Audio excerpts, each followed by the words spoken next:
სახელმწიფო ახალგაზრდული პოლიტიკის დოკუმენტზე დაყრდნობით შექმნილი სამოქმედო გეგმის საბოლოო ვარიანტი დამტკიცებულია. წყობათა შორისმა საკოორდინაციო საბჭომ სამოქმედო გეგმა კოორდინირებული მუშაობისა და შენიშვნების გათვალისწინებით შექმნა.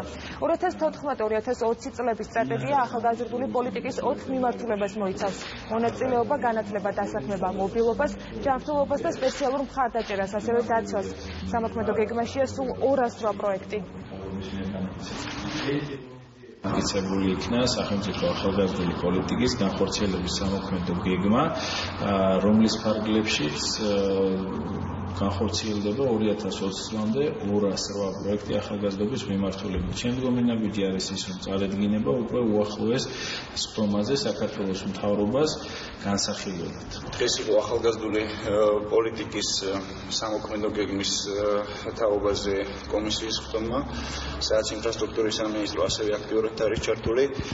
აღნიშნული მიმართულება ჩვენი ქვეყნის ზოგადად ახალგაზრდობისთვის არის სასაცილოდ მნიშვნელოვანი, შესაბამისად ჩვენი მხრივ შესაბამისად ყველა სამინისტრო თავისი კუთხით აქტიურად იქნება მიმართულებით ჩართული.